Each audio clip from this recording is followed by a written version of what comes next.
তিনটি ঘটনা, আমি তিনটি ঘটনার কথা উল্লেখ করব। তিনটি ঘটনার মধ্যে একটা হচ্ছে যে বুধবার রাতে, গভীর রাতে, বুধবার দিবাগত রাতে আমাদের সাবেক রাষ্ট্রপতি মোহাম্মদ আব্দুল হামিদ উনি দেশ ছেড়ে থাইল্যান্ডে গিয়েছেন। বলা হচ্ছে উনি চিকিৎসার জন্য গিয়েছেন, আমরা কেউ বলছি উনি দেশ ছেড়ে পালিয়ে গিয়েছেন। দ্বিতীয় ঘটনাটা হলো, এই ঘটনার খবরটা প্রচার হওয়ার পর বৃহস্পতিবার আমরা দেখলাম যে এনসিপির নেতা হাসনাত আবদুল্লাহ উনি একটা কর্মসূচি দিলেন। সেই কর্মসূচি হলো আওয়ামী লীগকে নিষিদ্ধ করতে হবে এবং নিষিদ্ধ না হওয়ার ঘোষণা আসা পর্যন্ত প্রধান উপদেষ্টার বাসভবনের সামনে ওনারা অবস্থান ধর্মঘট করবেন। শুক্রবার দিন দেখলাম যে তারা এই অবস্থান ধর্মঘটটাকে শাহবাগে নিয়ে গেলেন এবং শুক্রবার এমনিতেই সাধারণত প্রচুর মুসল্লিদের আগমন হয় নামাজে, জুম্মা নামাজে। শাহবাগে মোটামুটি লোক সমাগম প্রচুর হয়েছিল এবং তারা সবাই আওয়ামী লীগের নিষিদ্ধের দাবি করেছেন। তৃতীয় যে ঘটনাটা সেটা হলো ঢাকার উপকণ্ঠে, ঢাকার পার্শ্ববর্তী জেলা নারায়ণগঞ্জের সাবেক মেয়র ডক্টর সেলিনা হায়াত আইভি, তাকে বৃহস্পতিবার রাতে তাকে অ্যারেস্ট করার জন্য সেখানে পুলিশ গিয়েছে এবং এই সংবাদে ওখানে আইভির প্রচুর সমর্থকরা বাড়ির সামনে এসে জড়ো হয়েছেন এবং আইভি রাতের বেলা পুলিশের সঙ্গে যেতে অস্বীকৃতি জ্ঞাপন করেছেন। উনি বলেছেন উনি দিনের আলো ছাড়া যাবেন না। পুলিশকে অপেক্ষা করতে হয়েছে। 6-7 ঘন্টা অপেক্ষার পর শুক্রবার দিন সকালে দিনের আলো ফোটার পর উনি বেরিয়ে গেছেন এবং এর মধ্যে সারা রাত ওনার বাসার সামনে ওনার কর্মী সমর্থকরা হাজির ছিলেন, তারা বিক্ষোভ করেছেন। এই বিক্ষোভের মধ্য দিয়ে পুলিশ তাদেরকে নিয়ে গেছেন। পুলিশের 2-1টা গাড়িকে লক্ষ্য করে ঢিল ইট পাটকেলও ছোড়া হয়েছে। এই তিনটি ঘটনার কথা উল্লেখ করলাম এ কারণে যে এই তিনটি ঘটনার মধ্যে কি কোনো যোগসূত্র আপনারা দেখতে পান? আমি পাই কিনা ক্লিয়ার না, তবে এই বিষয়গুলো আমার কাছে মনে হলো তিনটে ঘটনার সঙ্গে একটা বোধহয় যোগসূত্র আছে। সেটা উল্লেখ করার জন্য, সেটা আলোচনা করার জন্য আজকের আপনাদের সামনে বসেছি। প্রথম কথা, সাবেক রাষ্ট্রপতি হামিদ সাহেবকে এই যে চলে যেতে দেওয়া, এটা কি অন্যায় ছিল? এই বিষয়টা আমার কাছে ক্লিয়ার না। ইমিগ্রেশনে যখন আমরা যেই যখন দেশের বাইরে যান, তার ইমিগ্রেশনের সমস্ত তথ্য নিয়ে অনলাইন, এখন তো সব অনলাইন হয়ে গেছে, তারা চেক করতে পারে যে ওনার নামে কোনো ধরনের রেস্ট্রিকশন আছে কিনা, সরকারি কোনো নিষেধাজ্ঞা আছে কিনা এবং উনি কোনো সাজাপ্রাপ্ত আসামি কিনা, পালিয়ে যেতে পারেন কিনা, এই সমস্ত চেক করা হয়। হামিদ সাহেব সাবেক রাষ্ট্রপতি, ওনার নামে কোনো ধরনের নিষেধাজ্ঞা আছে সেরকম কথা আমরা কেউ জানি না, পুলিশও জানে না। অনেকের দেখেন যারা নাকি একটু সিরিয়াস টাইপের দেশ ছেড়ে পালাতে পারে, অথচ পালিয়ে গেলে সমস্যা হতে পারে, তাদের ব্যাপারে কিন্তু সরকার অথবা আদালত কিন্তু দেশ থেকে উপর নিষেধাজ্ঞা আরোপ করে। ওনার উপর সে ধরনের কোনো নিষেধাজ্ঞা ছিল না। ওনার নামে একটা হত্যা মামলা ছিল, সেই মামলাটা ওনার বিরুদ্ধে করা হয়েছিল কিশোরগঞ্জ সদর থানায়। সেটাও 14 জানুয়ারিতে ওনার বিরুদ্ধে একটা হত্যা মামলার তথ্য রয়েছে এবং সেই হত্যা মামলা আরও অনেক আসামি, যেরকম গণমামলা আমাদের এখানে হতো, শেখ হাসিনা আসামি, তার বোন আসামি, জয় আসামি, পুতুল আসামি, সবাই আসামি, ওবায়দুল সবাই আসামি। তার সঙ্গে যেহেতু ওনার বাড়ি কিশোরগঞ্জে, ওনার নামও সেখানে জুড়ে দেওয়া ছিল। দেখুন, হামিদ সাহেব আরও 2 বছর আগের থেকে রাষ্ট্রপতি নেই, উনি এখন একজন সাধারণ নাগরিক। ওনার নামে কেউ হত্যা মামলা করতেই পারেন, যে কারো নামে হত্যা মামলা হতে পারে। আপনি নিজেও জানেন না আপনার নামে হত্যা মামলা একটা আছে কিনা, কেউ জানে না। একজন লোক 200-300 লোকের নামে মামলা করে, তারা হয়তো জানেও না তার নামে ওখানে নাম ঢুকিয়ে দেওয়া হয়েছে কিনা, তার কোনো শত্রু এই কাজটা করেছে কিনা, কেউ জানে না।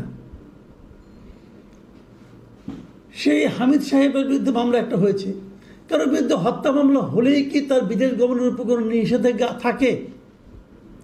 মামলা তো অনেকের নামেই থাকে। মামলা থাকাকালীন কেউ কি দেশের বাইরে যায়নি এর আগে?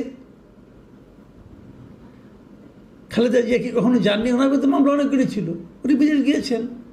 তারপর যখন ওনার সাজা হয়েছে, জেল হয়েছে, তারপর উনি যেতে পারেননি।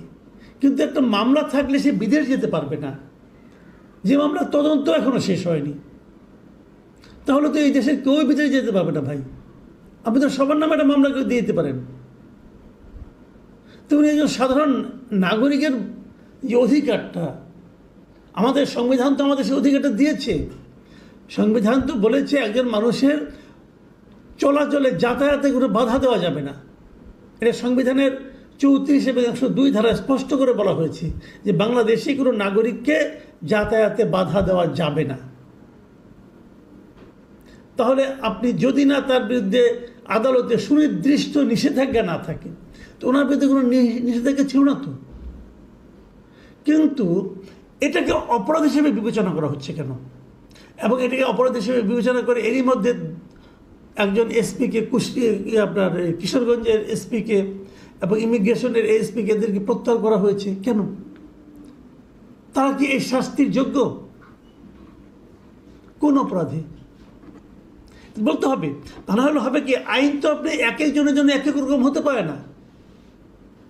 উনি আওয়ামী লীগের আমলে প্রেসিডেন্ট ছিলেন, একটা অসুবিধা নাই, কিন্তু বাংলাদেশের আইনে কি লেখা আছে যে যদি কেউ কখনো জীবনে কোনোদিন আওয়ামী লীগ করেন তার জন্য এক আইন, আর যারা বাকি আছে তার জন্য অন্য আইন? এটা কি লেখা আছে?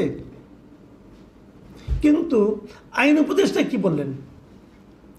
আইন উপদেষ্টা যে ব্যাখ্যাটা দিলেন, এই ব্যাখ্যাটা আমার কাছে খুবই অন্যরকম মনে হয়েছে। ওনার বিরুদ্ধে কেউ কেউ অভিযোগ করেছিল যে উনি নাকি সাবেক প্রেসিডেন্টকে দেশ ছেড়ে চলে যেতে সাহায্য করেছেন।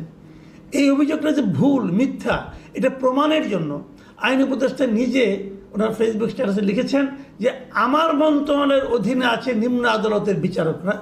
আপনারা নিশ্চয়ই জানেন আদালতের বিচারকদের দায়িত্ব বিমানবন্দর পাহারা দেওয়া না বা কারো চলাচলে বাধা দেওয়া না। এই যে কথা উনি বললেন, এটাকে মনে হলো কি উনি বোধহয় আত্মপক্ষ সমর্থন করলেন।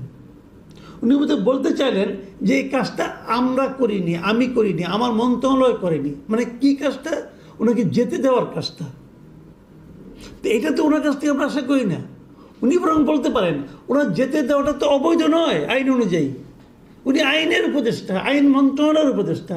ওনার মন্ত্রণালয় বলবেন আইনের ভাষায় যে আব্দুল হামিদ সাহেবের বিদেশে যাওয়ার ব্যাপারে কোনো ধরনের নিষেধাজ্ঞা তো সরকারের পক্ষ থেকে দেওয়া হয়নি, আদালতের পক্ষ থেকে দেওয়া হয়নি। তো উনি গিয়েছেন, তো অসুবিধাটা কি? যতদূর জানা যায় যে উনি তো কয়েকদিন আগেও খুব অসুস্থ ছিলেন, বয়স হয়েছে ওনার। এর মধ্যে আরও কিছু চিকিৎসার জন্য উনি থাইল্যান্ডে গিয়েছেন। যদি পালিয়েই যেতে হবে তো থাইল্যান্ডে কেন? থাইল্যান্ডে কি পালানোর জন্য খুব উৎকৃষ্ট জায়গা? তা তো নয়। তাহলে তো উনি আমেরিকা যেতে পারতেন, কানাডা যেতে পারতেন, ইন্ডিয়া যেতে পারতেন, থাইল্যান্ডে কেন? বোঝাই যাচ্ছে উনি সেখানে গিয়েছেন চিকিৎসার জন্য।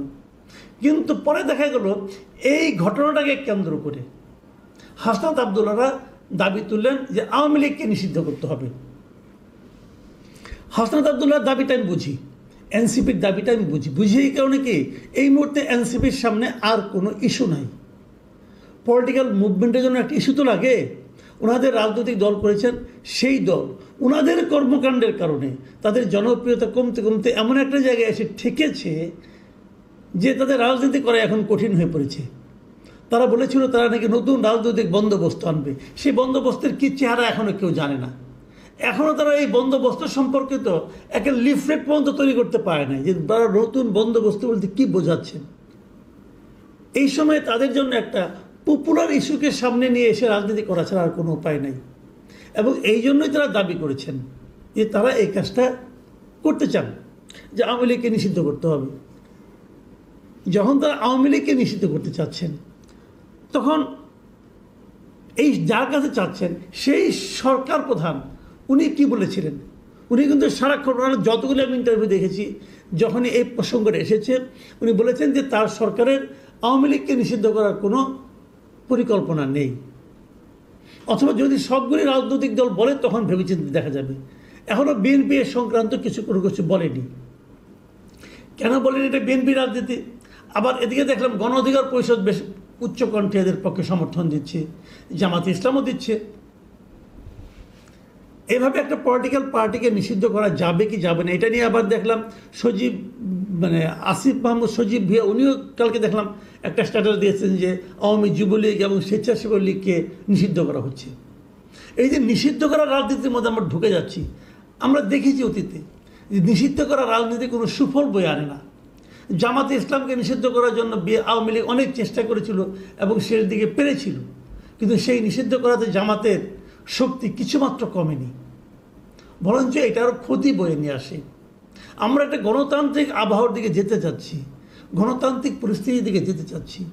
সেই সময় এই নিষিদ্ধের রাজনীতি কি খুব অপরিহার্য? এই বিষয়টা আমার কাছে ক্লিয়ার না। তারপর আমি তৃতীয় প্রসঙ্গটা আসি। এরই মধ্যে হঠাৎ করে মেয়র আইভিকে ধরার প্রয়োজনটা কী পড়ল? উনি তো দেশ থেকে পালান নাই, উনি দেশেই ছিলেন, এলাকাতেই ছিলেন, প্রকাশ্যেই ছিলেন। তো ওনাকে এতদিন ধরা হয়নি, হঠাৎ করে কাল রাতেই তাকে ধরতে হলো কেন? তার বিরুদ্ধেও তো মামলায় তেমন কোনো কিছু হয়নি। ওরকম একটা গৌরহ মামলাতে গণমামলায় ওনার নাম ঢোকানো হয়েছে এবং উনি তো যাওয়ার সময় ঠিকই বলে গেলেন এবং উনি সরকারের বিরুদ্ধে অভিযোগ দিয়ে গেলেন যে সৎ রাজনীতি করার কি এই হলো তার পুরস্কার। এবং আইভি রহমান সারা জীবন দেখেছি উনি ওখানকার আওয়ামী লীগের যিনি মূল পান্ডা ছিলেন শামীম ওসমান, তার বিরোধিতা করে রাজনীতি করেছেন। উনি যে 2-3 বার মেয়র হয়েছেন, কোনোবার তো উনি নৌকা মার্কা নিয়ে মেয়র হন নাই, উনি নৌকা মার্কার প্রার্থীদের সঙ্গে বিরোধিতা করেই মেয়র হয়েছেন। তাহলে উনিও কীভাবে স্বৈরাচারের দোষর হয়ে গেলেন, এটাও আমি বুঝলাম না। নাকি আমরা মাঝখানে একটা আওয়াজ শুনেছিলাম যে একটা রিফাইন্ড আওয়ামী লীগ গড়ে তোলার আওয়াজ শুনেছিলাম, এবং এই রিফাইন্ড আওয়ামী লীগ গড়ে তোলার ক্ষেত্রে যাদেরকে শীর্ষ পর্যায়ে যাদের নাম উচ্চারিত হয়েছিল তার মধ্যে কিন্তু একটা সেরেনা হায়াত আইভির নামটা ছিল। তাহলে কি সেই উদ্যোগটাও একই সঙ্গে কাজ করছে যে আওয়ামী লীগ নিষিদ্ধ হবে, নতুন একটা রিফাইন্ড আওয়ামী লীগ গড়ে উঠবে? এবং কালকের ঘটনায় আমি তো মনে করি সেরেনা হায়াত আইভির ইমেজ আরও বেড়ে গেছে এবং বোঝা গেছে যে ওই এলাকায় ওনার বিকল্প নেতৃত্ব খুব কমই আছে। এই যে ইমেজ বৃদ্ধি, এটাকে ওই কারণেই, ওই প্রচেষ্টার কারণে? আমি কিছু জানি না, আমি এটা বলতেও পারবো না। এই সবগুলি ঘটনা মিলে একই সময়ে এতগুলি ঘটনা ঘটার কারণে আমি একটা জাস্ট একটা ধারণা করছি মাত্র। প্রিয় দর্শক, আপনারা মিলিয়ে নিন, অথবা আর কটা দিন অপেক্ষা করুন, দেখা যাক কী হয়।